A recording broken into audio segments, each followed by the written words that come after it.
बोलूंगा लवकुश महाराज, आप कहेंगे जिंदाबाद, ठीक है? या लवकुश महाराज की जय।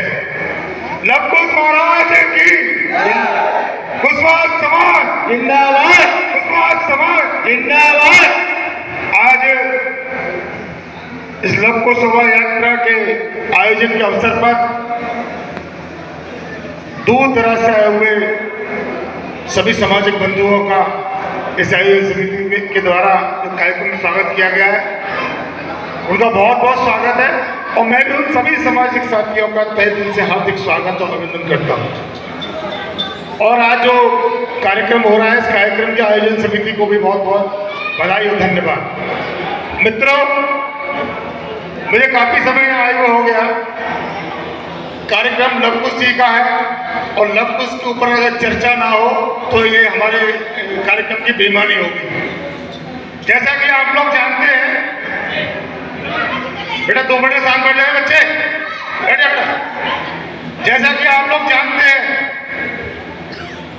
कि सीता हरण हुआ, उसके बाद लंका में जाके श्री राम जी ने रावण का वध किया और सीता जी को लेकर वापस अयोध्या आ गए।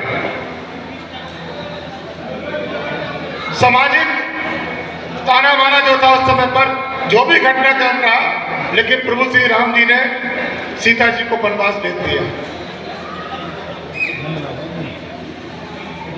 जब महर्षि वाल्मीकि जी के आश्रम में सीता जी रहने लगी,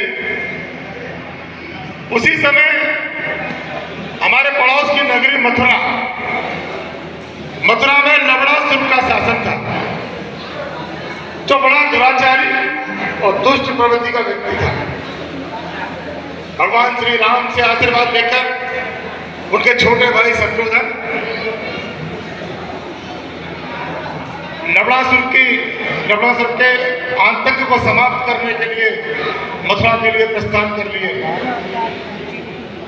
रास्ते में महर्षि वाल्मीकि जी का आश्रम पड़ता था, जहां पर माता सीता गर्भस्थ स्थिति में रहती थी। महर्षि वाल्मीकि जी को यह नहीं पता था कि श्री राम की पत्नी है। ये तो पता कि क्षत्रिय कुल में पैदा हुई है और वन देवी के नाम से वहां रहते थे। इधर जब शत्रुघ्न वहां से निकले तो महर्षि वाल्मीकि जी के आश्रम के सामने उन्होंने अपनी सेना का पड़ाव लगा दिया और महर्षि से मिलने के लिए पहुंचे।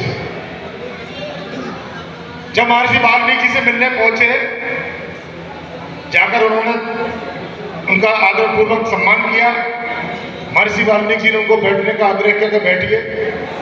उसी समय महर्षि वाल्मीकि जी के आश्रम में रहने वाली एक छोटी कन्या आई।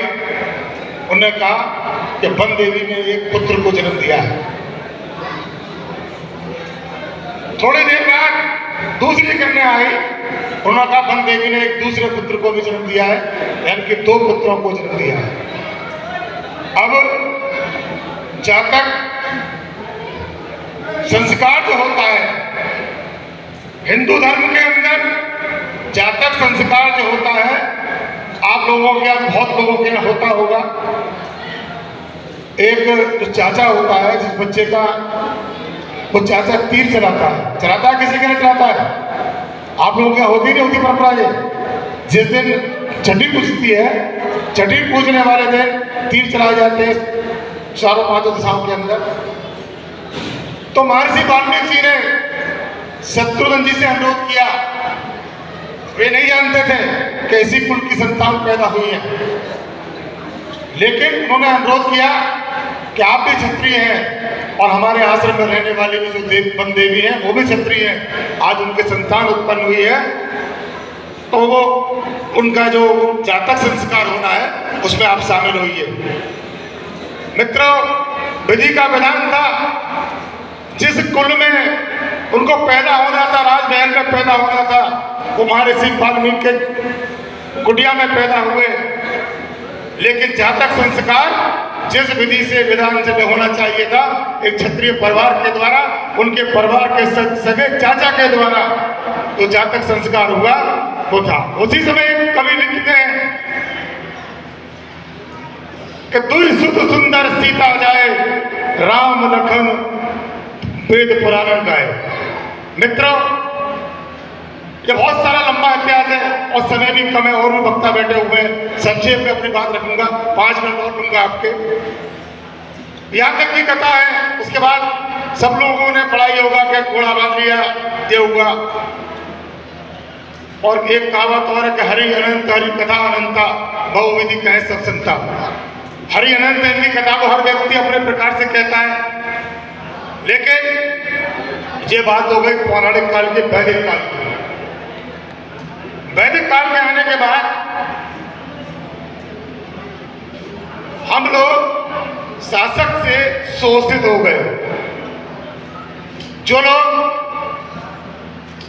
देने वाले थे वो मांगने वाले कैसे बने, ये सोचने का विषय। और ये विषय इसलिए नहीं है, मैं और आप यह सब बैठे हुए हैं, जितनी संख्या अंदर है उससे ज्यादा संख्या बाहर खड़ी हुई है। अगर इस प्रकार हम लोग सामाजिक न्याय की लड़ाई लड़ेंगे तो क्या जीत पाएंगे? इतने लोग अंदर, इससे ज्यादा लोग बाहर हैं। आए सब एक ही कार्यक्रम में, लेकिन बाहर खड़े हुए, सबको अंदर होना चाहिए। मित्रों, बहुत पुरानी कथा में नहीं जाऊंगा।